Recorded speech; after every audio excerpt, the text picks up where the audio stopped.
تو آپ سنتے ہی رہتے ہیں. تو میں یہ عرض کر رہا تھا، اقبال نے کہا حفظ دین سب سے اہم ہے. اگر آپ حفظ دین کا اہتمام کریں گے تو یہ شجر، یہ دین کا درخت اپنے اندر اتنی تاثیر رکھتا ہے کہ یہ آپ کو ایسے ثمرات دے گا کہ یہ دین از خود حکومت میں آ جائے گا، یہ خود تخت پر آ جائے گا. لیکن اس کو تخت پر لانے کے لیے اگر آپ دین کی بنیادوں کو بدل دیں گے نا، تو پھر کسی اور درخت کی آبیاری کا اہتمام آپ کر رہے ہیں، اس درخت کی آبیاری کا اہتمام نہیں کر رہے. اسی لیے غیر مسلموں نے، زائنسٹ موومنٹس نے، جو صہیونی قوتیں ہیں، انہوں نے اس وقت مسلمانوں کو 4 حصوں میں تقسیم کیا ہے. ایک وہ جو خلافت کے نظام کے لیے اہتمام کر رہے ہیں، خلافت کے نظام، وہ چاہتے ہیں کہ خلافت کا نظام ایک مرتبہ پھر قائم ہو. اس کو پھر اب انہوں نے بدل دیا. وہ ان کے سب سے بڑے دشمن ہیں. سب سے بڑا دشمن ان کا کون ہے؟ کفار کا، یہود و نصارہ کا. یہ وہ کہہ رہا ہے آپ سے جو آیا ہی برطانیہ سے. الحمدللہ یہ باتیں جو میں یہاں کر رہا ہوں نا، یہ برطانیہ میں بھی کرتا ہوں. الحمدللہ ہندوستان میں مودی کی آنکھوں میں آنکھیں ڈال کے کہا تھا.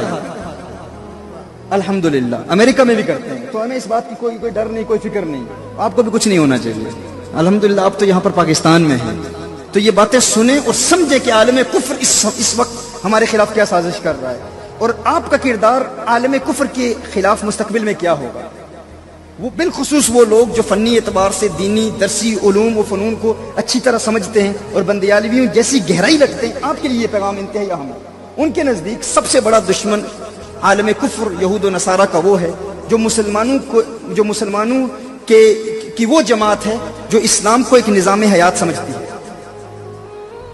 یعنی ایک مکمل معاشی نظام، سیاسی نظام سمجھتی ہے، جو اس وقت بھی خلافت کے منہج کے لیے شب و روز کوشاں. وہ ان کے سب سے بڑے دشمن ہیں. ان کو مٹانے کے لیے انہوں نے کیا کیا؟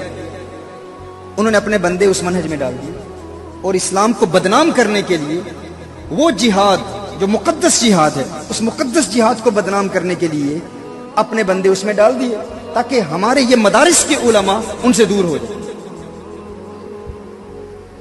وہ جو ماضی میں ان کا منتہا نظر تھا، ان کا آبجیکٹو تھا، ان کا ہدف تھا، ان کا گول تھا کہ وہ لوگ جو خلافت کے نظام کے لیے محنت کر رہے ہیں اور اسلام کو ایک مکمل نظام حیات سمجھتے ہیں، ان کے لیے اسلام فقط نماز، روزہ، حج، زکوٰۃ نہیں ہے. وہ چاہتے ہیں کہ اسلام کو نافذ کیا جائے، کیونکہ وہ کبھی بھی یہ برداشت نہیں کریں گے کہ ان کے نظام کے مد مقابل کو ایک نظام پیدا ہو. وہ اس کے سخت خلاف ہیں، وہ کبھی اس کو گوارا نہیں کریں گے. ان کے لیے سب سے زیادہ خطرہ کن لوگوں سے ہے؟ وہ خطرہ کن لوگوں سے محسوس کرتے ہیں؟ وہ لوگ جو اسلام کو ایک مکمل نظام حیات سمجھتے ہیں اور چاہتے ہیں کہ یہ نظام تخت پر آئے اور یہ مکمل طور پر اسٹیبلش ہو.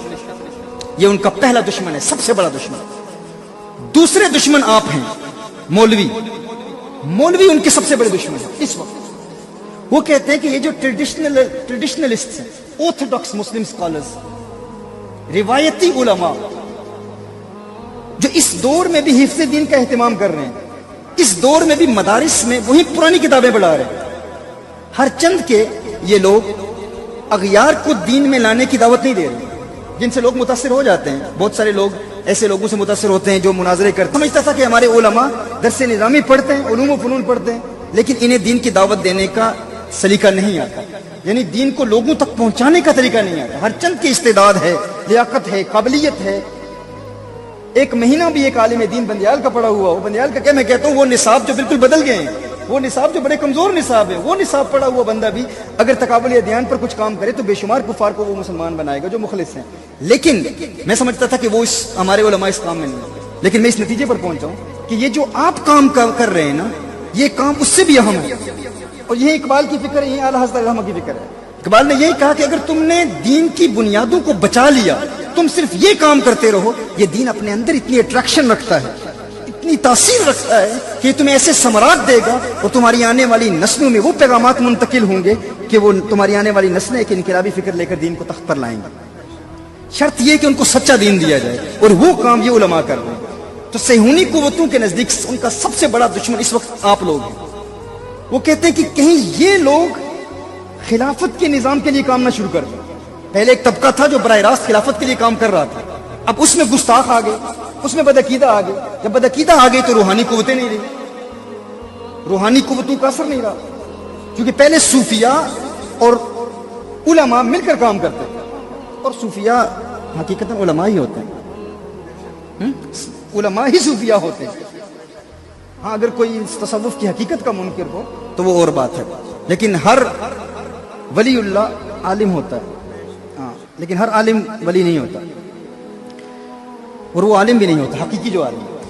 تو اگر یہ دونوں آپس میں مل گئے نا، ایک ہو گئے، یعنی یہ علماء کا وہ طبقہ جو اس وقت ان سے رابطے میں نہیں ہے، تو پھر انقلاب آ جائے گا اگر یہ اس منہج پر چلے گئے، اور وہ منہج جس میں دین کے اصولوں کو تبدیل نہیں کیا جائے گا۔ تو ایک کام تو انہوں نے کر لیا اب افغانستان میں، القاعدہ کی صورت میں، طالبان کی صورت میں، کہ جہاں کبھی کچھ نظام تھا، کچھ سوچ تھی حقیقی خلافت کی، اب اپنے بندے انہوں نے ڈال دیے۔ اب وہی لوگ دین اسلام کو دہشت گردی سے نتھی کر رہے ہیں اور دین اسلام کو پوری دنیا میں بدنام کر رہے ہیں۔ اب یہ لوگ چاہتے ہیں کہیں یہ طبقہ علماء کا جو ہمیشہ سے ان کا تعلق مساجد سے ہے، ان کو لوگ جمعہ کی نماز میں سنتے ہیں، انہیں کوئی ایڈورٹائزمنٹ کرنے کی ضرورت نہیں، کوئی تشہیر کرنے کی ضرورت نہیں، سینکڑوں ہزاروں لوگ ان کے بیانات سننے کے لیے آتے ہیں، تو یہ لوگ کہیں اس فکر کے ساتھ نہ مل جائیں۔ تیسرا طبقہ یہ ہے ماڈرنسٹ علماء جو اجماع کے منکر ہیں، یہ ان کے اپنے بندے ہیں، ان کو یہ پروموٹ کریں گے، ان کو یہ فنڈنگ دیتے ہیں، گورنمنٹ فنڈنگ دیتے ہیں، یہ کہتے ہیں یہ ہمارے لوگ، یہ ہمارا کام کر رہے ہیں، جو اسلام کو ری انٹرپریٹ کر رہے ہیں، اسلام کی بنیادوں کو تبدیل کر رہے ہیں۔ یہ کہتے ہیں حجاب کا مسئلہ کوئی اتنا اہم مسئلہ نہیں ہے، اجماعی مسائل اہم مسائل نہیں ہیں، ان پر بات کرنے کی اتنی ضرورت نہیں ہے۔ ٹھیک ہے، وقت کے بدلنے سے بہت ساری چیزوں میں تبدیلی آئے گی، کچھ نام نہاد ایسے مجتہد بن گئے ہیں، اور پھر ان کا تعلق اب بڑی بڑی انسٹیٹیوٹ سے، جس میں بہت افسوس کے ساتھ میں کہہ رہا ہوں کہ جامعۃ الازہر کا جو منہج جدید ہے، پرانے ازہری پرانے ہیں، وہ تو بڑے بڑے ہمارے بزرگ ہیں، بڑے بڑے اولیاء اللہ ہیں، جو منہج جدید ہے ان کا، انہوں نے بہت چیزوں کو بدل دیا۔ برطانیہ میں بھی، امریکہ میں بھی اب بے شمار ایسے علماء آ رہے ہیں، اور افسوسناک امر یہ ہے کہ اب پاکستان سے بھی بے شمار ایسے علماء وہاں جا رہے ہیں جو بیچارے یہاں پر دین اسلام کے فنون کے ماہرین تھے، علم دین کی خدمت کر رہے تھے، لیکن اب وہاں جا کر چیریٹیز میں کام کر رہے ہیں، گورنمنٹ سے فنڈنگ لے رہے ہیں، نہ کتابیں پڑھا رہے ہیں، نہ علم دین پڑھا رہے ہیں، کچھ بھی نہیں، بس پیسہ کما رہے ہیں اور گورنمنٹ فنڈنگ دے رہی ہے، چونکہ آپ لوگوں سے وہ ڈرتے ہیں۔ اگر آپ وہاں پہنچ گئے اور وہاں جا کر اگر آپ نے اسی اصل دین کا پرچار کیا تو سب سے بڑا خطرہ ان کے لیے آپ لوگ۔ تیسرا طبقہ کون سا ہے؟ جدید ذہن، ان کی یہ فکر ہے کہ ان لوگوں کو صحیح پروموٹ کرنا چاہیے، ان پر محنت کرنی چاہیے، انہیں پیسہ دینا چاہیے، انہیں ٹی وی چینلز پر لانا چاہیے۔ کیوں؟ ان کے پاس اور چینل تو ہے نہیں، آپ اپنی مساجد میں تو ان لوگوں کو آنے نہیں دیں گے۔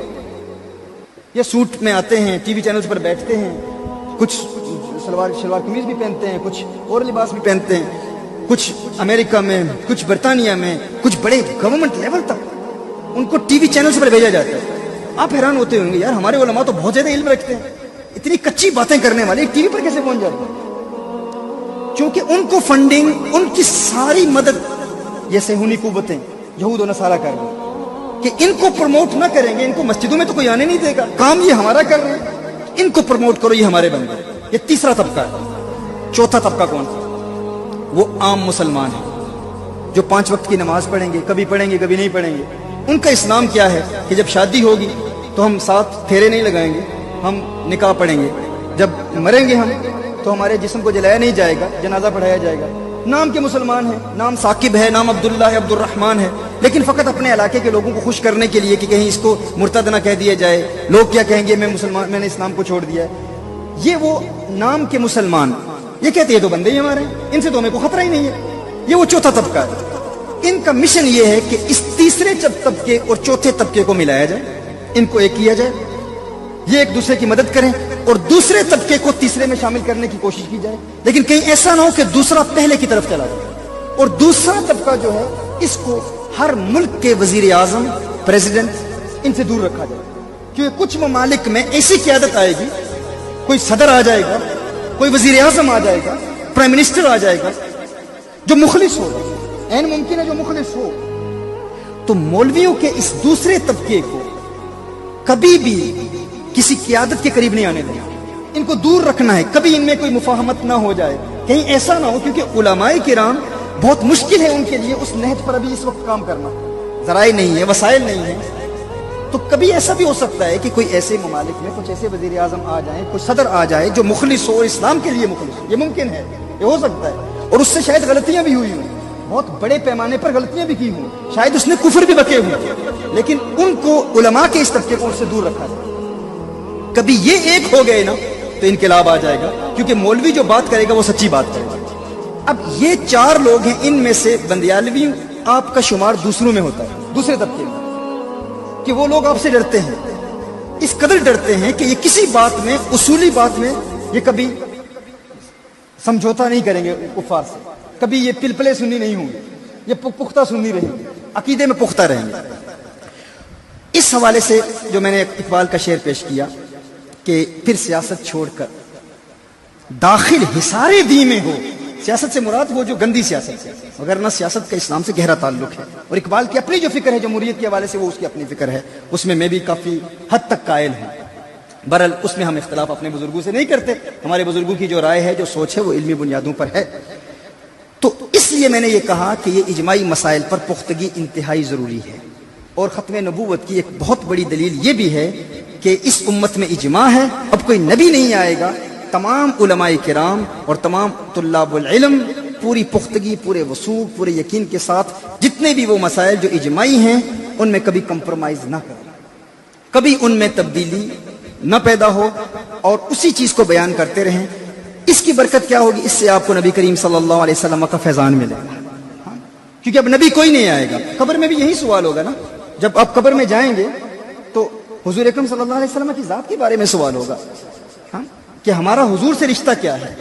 اب حضور سے رشتہ نبھانے کا ایک حقیقی طریقہ یہ اجماعی طریقہ ہے، اجماعی مسائل میں کبھی بھی آپ منحرف نہ ہوں، جو مسئلہ اجماعی ہے اس میں پختگی کے ساتھ ڈٹ جائیں، اور یہی ہماری حضور اکرم صلی اللہ علیہ وسلم سے وفا کا رشتہ ہے۔